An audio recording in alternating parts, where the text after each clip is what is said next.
Welcome to the Aggieville Alleycats podcast. Where come rain, shine, or anything in between, we're here to deliver to you the Kansas State sporting news you so love. I'm Ace Edwards, right alongside Connor Baltazar.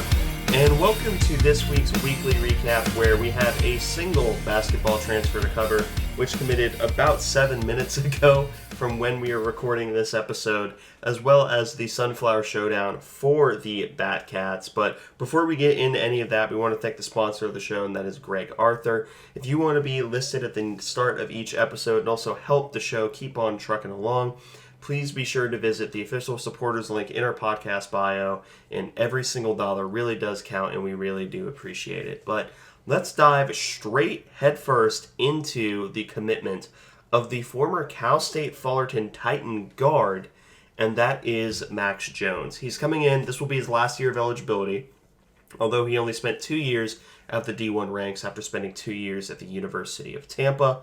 He is a pretty solid piece, I think, is how I would describe Max Jones. Sorry, we're currently cat sitting, and the two cats sometimes aren't. Well, one of the cats doesn't get along with the other one. Yeah, but I like Max Jones. I think he's a really quality ad. I mean, 15 points a game in any conference at the D1 level is generally pretty indicative of a good player.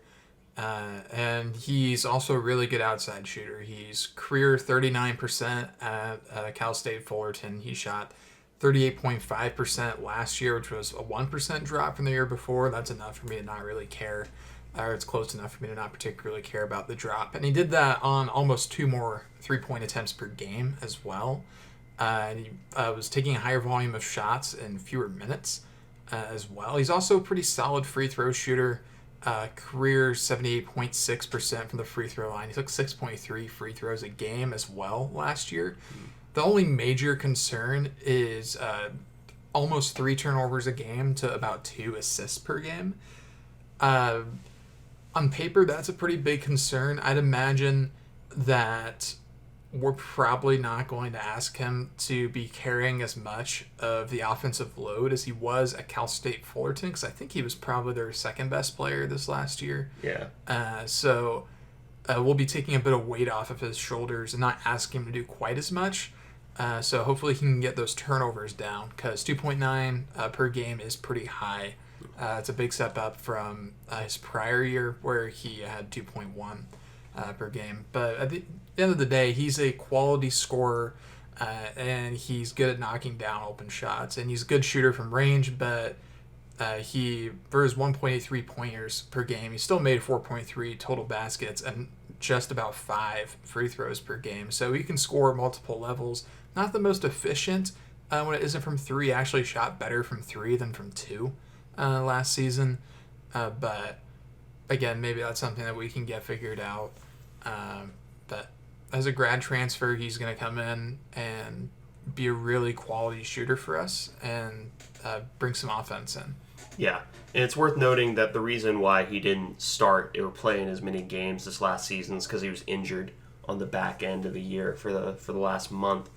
But I really do like this ad, which is, this is kind of, it's pretty well known at this point that this might be a course correction from missing on Khalif Battle, who, that's an entire saga that I don't want to go into right now.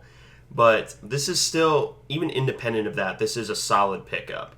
And I think the comp that I've seen tossed around is a more offensively minded Desi Sills, which, yes, please, thank you. Yeah, if he can fill that quality role that Desi filled, which we really just need him to be a high-effort offensive guy, at least at this point in time, if the roster fills out the way that we hope.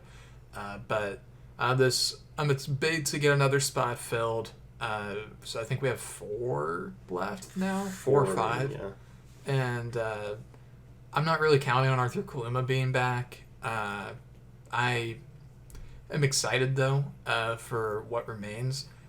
It was big to get this commitment when we did, because losing out on Khalif Battle and also Cliff Marie. That was a pretty big loss in the portal for K-State, but it's good to bounce back quickly and not let it phase us too much. But still, fair to have had some concerns, I think, but hopefully we'll pick up a few more commits and maybe not end up with as good of players as Khalif Battle, Cliff Marie, but still some really quality players to pair with the already good guys that we have. Yeah. So that's pretty much it for the basketball recruiting news. Now we can go into the lone baseball series, which is the Sunflower Showdown. This is probably one of the most tightly contested Sunflower Showdowns in a while, in that both teams are not bad, or at least both teams are good. KU was on the outside looking in of the NCAA tournament. K-State's firmly in that 3 range somewhere. So this was an important series for both sides. K-State ends up winning the series but dropping the middle game. The first game was a 3-2 Wildcat victory in which K-State scored the first and then had to come back in the 8th inning with 2 runs, which happened from the Kansas kid, Nick English singling up the middle to get in another run to break the tie up against his brother's team and also his family's team, apparently. That's not to discredit Kalen Culpepper's double that knocked in Jaden Parsons to tie up the game, but, despite the low score, it was a pretty fun game, all things considered. It's one of those games where you could definitively say it was pretty solid pitching, not just bad offense, which, yes, there's a very strong difference in baseball. Yeah, we knew going in that KU did have 2 really, really good starting pitchers that will probably both be all Big 12. But the whole weekend was really filled with great pitching. K-State definitely shot themselves in the foot twice in particular on, I think it was that Friday game. Maybe it's the Saturday game. I think it was a Saturday game. Yeah, but still, the bats came through when we needed them. So some pretty quality offensive performances here. Jaden Parsons, he scored 2 runs in this one on 2 walks. Kalen Culpepper was 2 for 4. Had that huge double in the bottom of the 8th to tie the game. Brady Day went 0 for 3 and drew a walk. But Nick English, he was kind of the man of the hour in this one, 2 for 4 with the go-ahead RBI in the bottom of the 8th. Massive weekend for Nick English. Daniel Rivera went 3 for 3 with a walk in this one, which I think kind of went under the radar because none of his hits were particularly great hits. They were all kind of bloop singles for the most part. And I know he had at least one that he kind of cued off the end of the bat. But hits are hits, and it's tough to go 3 for 3, no matter what type of swing you're putting out, plus drawing a walk as well. So perfect on-base day for Daniel Rivera, kind of overshadowed by Kalen Culpepper and Nick English. Pelletier went 1 for 4, but did leave 4 runners on. Chuck Ingram, he went 0 for 3, so he's kind of continued his slump. And David Bishop, he went 1 for 3 in his own right. Yeah. In terms of pitching, there was only 3 pitchers. It was Owen Borma, who went 7, 8 hits, only 2 earned, 1 strikeout, or 1 walk to 8 strikeouts, 99 pitches. So really solid outing from Borma. Blake Dean came in, pitched 1 inning, gave up 1 walk, but 2 strikeouts. He also hit a batter. And then Tyson Neighbors did the freshman Tyson Neighbors special, as we used to call it, where he walked the bases loaded. Everyone was really scared, and then he proceeded to just strike out the next 2 batters. Tyson Neighbors special. Yeah, and on his final strikeout, there was a bit of controversy going around on Friday because the final strikeout pitch was allegedly outside. It's not allegedly, it was outside, but it should have been called the strike earlier. Yeah. Yeah, there was another pitch. I didn't mean to interrupt. Sorry, but it's okay. There was another pitch earlier in the at bat that should have been strike 3 that didn't go called. So we will be calling that a makeup call. Yeah, I think it shook out the way that it probably should have anyways. But yeah, Tyson just kind of has that closer gene in him where he just likes to create pressure for himself. Uh, I've been playing MLB The Show the last week or so, and I created a closing pitcher, and they always have a voice line about closers that create their own pressure. So I guess Tyson fits into that archetype that the show announcers have carved out. But that's his 5th save on the year. Great start for Borma as well, getting 8 strikeouts in 7 innings. A lot of hits in this game for not a lot of runs. This was one of the most traditional baseball games that we've seen maybe all season, which I think is maybe an indicator that both teams were taking this series very, very seriously. Reese Dutton for KU also had a really good start in his own right, 7 2/3. They gave up 10 hits and didn't get any strikeouts, but only gave up 3 earned runs. So he had that going for him. But yeah, this was a really excellent pitching day for both teams. I know Dutton at one point on a inning-ending double play spiked the baseball into the ground, which in the moment is annoying, but I'm very happy that the teams care enough to actually do that. Because I think Pete said after the series that the weekend as a whole was really good for baseball in the region. I really agree with that because this was the best Sunflower Showdown series in terms of quality that I've seen in a long time. Yeah. I mean, last year, if you just had basically 2 football games back to back. Yeah, last year, while they were very entertaining for different reasons, they definitely weren't the best baseball per se. But they were definitely fun, particularly if you're a K-State fan. But this year's games were genuinely entertaining and really well played for the most part, with the exception of some base running issues for K-State. Yeah. But the second game was the one that K-State lost. Unfortunately, they did end up getting shut out 4-0. This was also the game in which KU fans forgot how to behave and had like 100 replies to the K-State final score tweet. I'm just going to leave that one there. But in terms of offense, there's not a whole lot to say. Brendan Jones ended up going 2 for 4. Jaden Parsons 1 for 3. Brady Day ends up going 2 for 3 with a walk. And then David Bishop goes 1 for 3.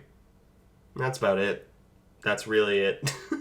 You can't even say that we left a whole lot on base because we left 8, which, yes, it's 1 above what we would like. But, I mean, whenever you get shut out in a rivalry game, you're going to be sad.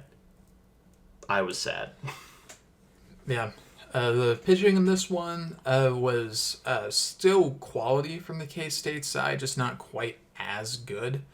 Jackson Wentworth gets credit with a loss here. He went 5 innings, went 7 hits, 2 earned runs, 3 walks, 7 strikeouts, and hit a batter as well in 98 pitches.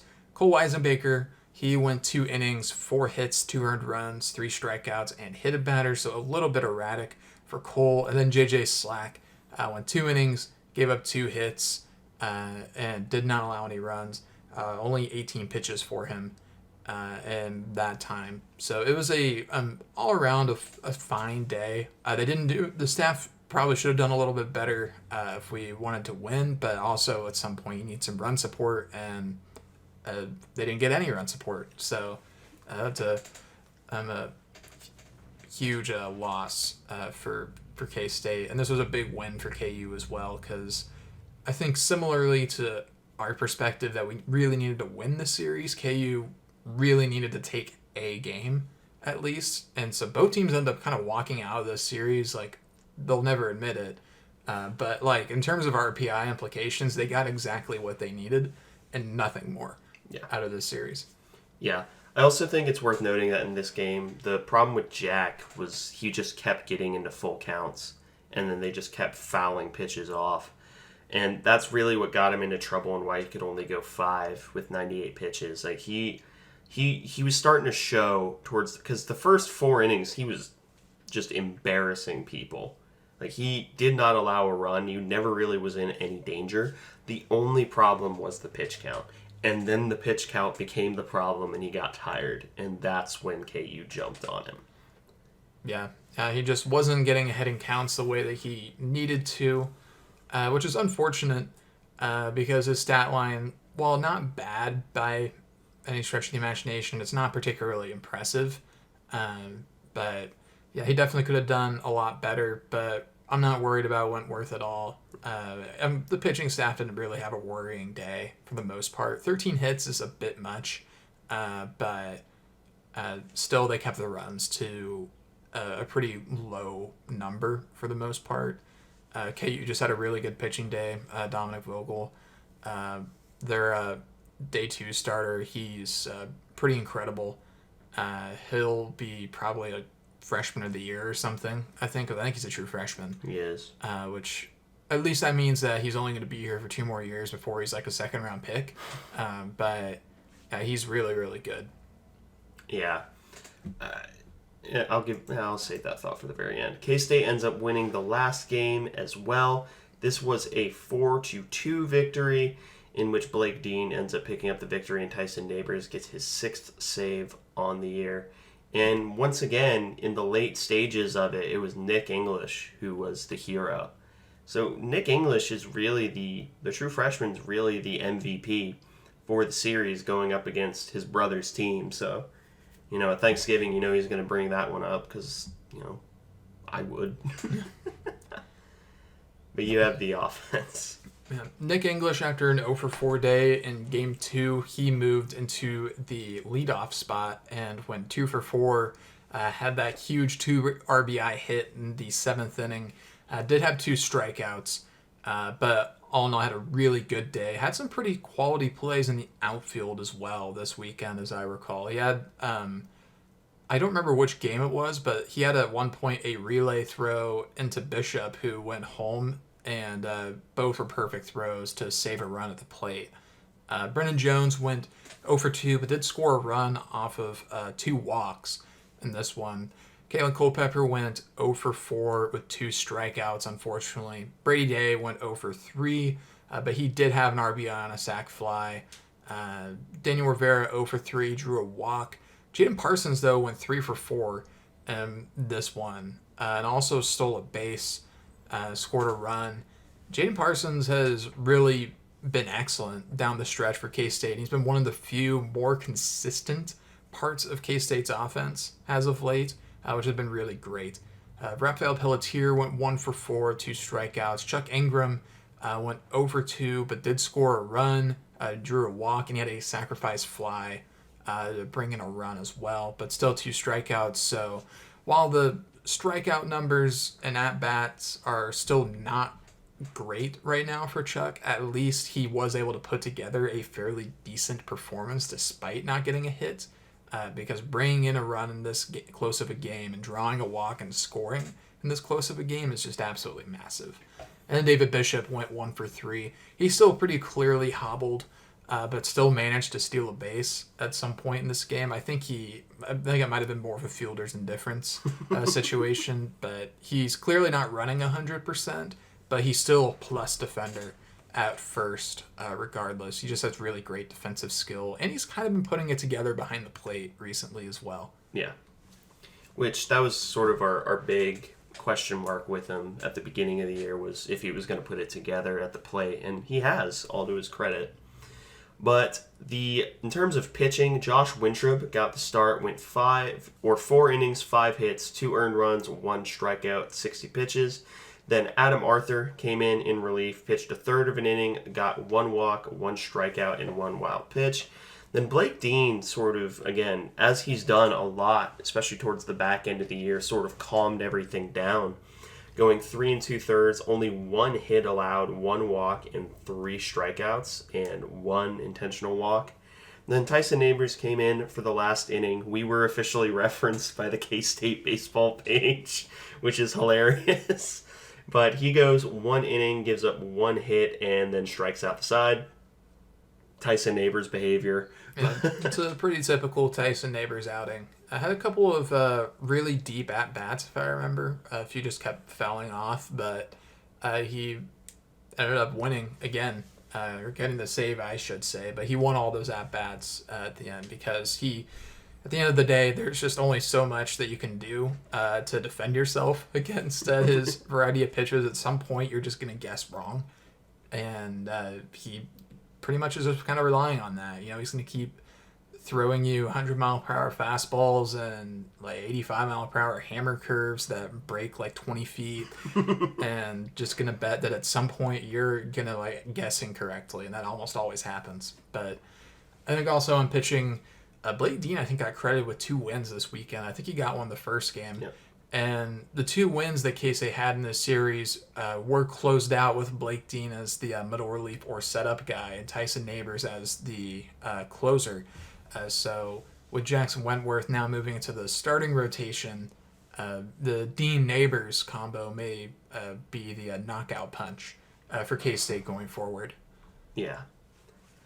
But in terms of what's left on the season for the Batcats, it's a series at West Virginia in Morgantown. Got to pick up at least one here. West Virginia is no joke. They have who's probably going to be a top 5, if not top 3 pick in Weatherby at second base, who unfortunately is, or Weatherhold. I don't know why I call him Weatherby. But he's going to be a top 5, if not a top 3 pick. That's how legit he is. And of course he's healthy, 2 weeks before they play. Never mind. And then after that, it is just up against BYU in the next weekend series. So there are only 6 regular season games for the Cats left. And as it stands right now, they are sitting at RPI 38, which, again, would pretty comfortably put them in, but probably on the lower end of a 3 seed, which means that they would probably be playing someone, say, like a Texas A&M, a Kentucky, an Arkansas, or a Clemson. I'd rather not. For what it's worth, the most recent bracketology I saw had K-State with either Indiana State or with Santa Clara in one of those 2 regionals, which, again, when you're picking a region to be in, you're getting a 1 seed anyway, so there's not really a great option most of the time. But still, K-State at this point is still solidly in. It isn't just like on the right side of the bubble. They're not on the bubble right now. If they win like 4 of their next 6 and pick up a game in the Big 12 tournament, they will be just fine. Yeah. And also Northeastern is actually 2 spots ahead of K-State right now in RPI. So that win over Northeastern is aging really well right now. Yeah. But do you have any final notes before we sign off? Baseball has they responded well this past weekend after their just absolute disaster class at Nebraska. So they got some big wins. They know what's at stake, and I'm glad that they were able to put together some wins. Basketball, I'm hoping the portal stays active, and I can't wait for football season. Yeah. That's pretty much all I got as well. So thank you all for listening to this episode of the Aggieville Alleycats podcast.